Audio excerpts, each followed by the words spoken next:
धुआंधार चुनाव प्रचार लगातार सभी राज्यों में जारी है, जहां चुनाव भी होने हैं। इस पर बात करने के लिए हमारे साथ हैं केंद्रीय मंत्री अनुराग ठाकुर जी। इस समय जीत का कितना भरोसा है, खासतौर से उन राज्यों में जहां पर थोड़ी मुश्किलें ज्यादा हैं बीजेपी के लिए? जितनी पक्की मोदी जी की गारंटी, उतनी पक्की भारतीय जनता पार्टी की जीत। कांग्रेस ने झूठे दावे और झूठे वादे किए थे, अब जनता का मोह भंग हो चुका है। जहां भ्रष्ट सरकार, वहां से लोग दुखी हैं। एक नहीं अनेक घोटाले, देखिए गोठान घोटाला, महादेव ऐप घोटाला, कोयला घोटाला, शराब घोटाला, पीएससी घोटाला, कोई ऐसा सगा नहीं जिसको कांग्रेस ने ठगा नहीं।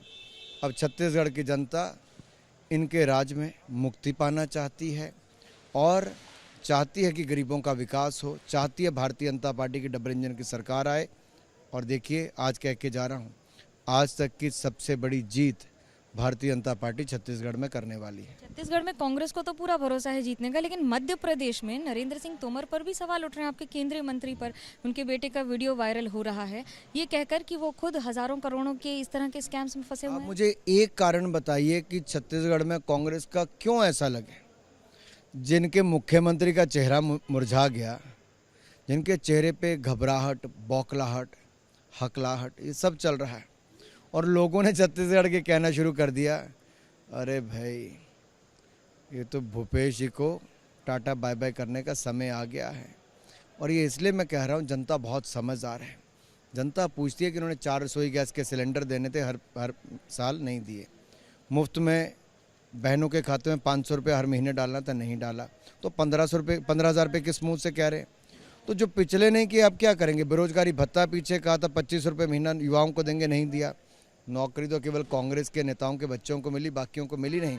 तो गरीब जनता कहती, हमारा तो 18 लाख मकान जो मोदी जी ने दिए थे वो भी इन्होंने बनाए नहीं, तो क्यों यहाँ पे करेंगे? तो पहले तो छत्तीसगढ़ की मैं बात कहूँगा, यहाँ पे सवाल ही पैदा नहीं होता कि कांग्रेस आए।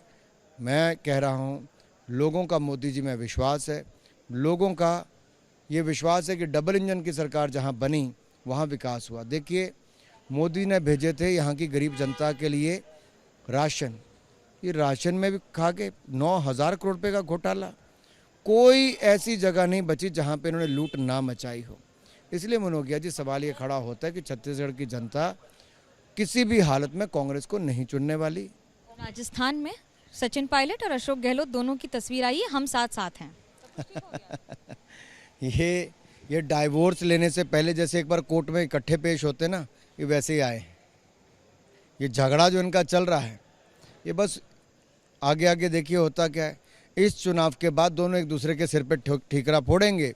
जब ये चुनाव हारेंगे तो आज आप लिख लीजिए, अशोक गहलोत जी की पहली स्टेटमेंट आएगी कि ये जो मेरी लाल डायरी के काले कारनामे हैं, सचिन पायलट जी और इनके सहयोगी ने बताए, इसके कारण हुआ।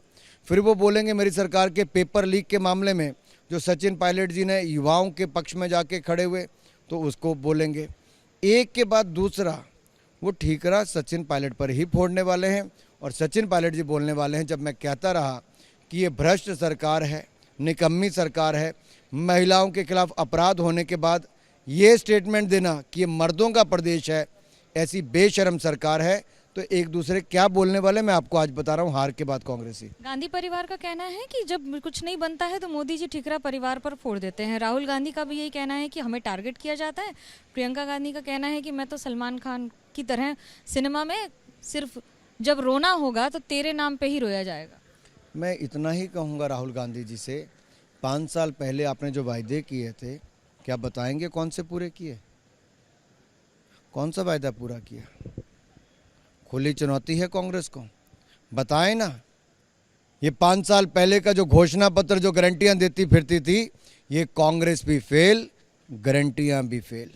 और ये हिमाचल और कर्नाटक में ये अभी कुछ महीने में सरकार हुई, 1 साल होने वाला है, वहाँ पे एक भी वायदा पूरा नहीं किया, सारी गारंटियां फेल हो गई। 1500 रुपये महिलाओं को देने थे, नहीं दिए। 2 रुपये किलो गोबर, 100 रुपये लीटर दूध खरीदना था, नहीं खरीदा। इन्होंने कहा था 300 यूनिट बिजली के मुफ्त में देंगे, देने तो दूर, जो 125 मिलते थे वो भी बंद कर दिए।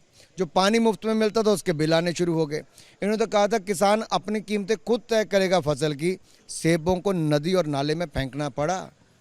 ये वो कांग्रेस है जो वायदे तो बड़ी बड़ी करती है, लेकिन ये उतने ही झूठे होते हैं जितने कांग्रेस है। बीजेपी क्या डर गई है जो सारे केंद्रीय मंत्रियों को मैदान में उतार दिया है, या उम्मीदवार कम पड़ गए थे? बीजेपी के पास कार्यकर्ताओं की कोई कमी नहीं। अगर आपको मोदी जी के उतरे तो दुनिया के सर्वाधिक लोकप्रिय नेता है इसलिए उतरे। मोदी जी के नाम पे गारंटी क्यों? क्योंकि सबसे विश्वसनीय नेता देश और दुनिया में कोई है तो नरेंद्र मोदी जी है। तो इसलिए अगर भारतीय जनता पार्टी के पास नेता हैं तो क्यों नहीं। हम तो जनता की सेवा में लगे हैं और हम सत्ता में आके सेवा करते हैं। एक आखिरी सवाल, क्रिकेट में इंडिया वर्ल्ड कप में मैच देखने जाएंगे? मेरी बहुत सारी शुभकामनाएं। सेमीफाइनल चल रहा है और विराट कोहली ने 50वां शतक बना के दुनिया के वो महान बल्लेबाज बने हैं जिसकी प्रेडिक्शन कभी स्वयं सचिन ने की थी। तो एक तो पहले विराट कोहली को बहुत बहुत बधाई, बहुत शुभकामनाएं। 140 करोड़ भारतीय ही नहीं, सभी क्रिकेट प्रेमियों को विराट कोहली पे गर्व है और हमें इस बात का गर्व है कि वो भारतीय हैं।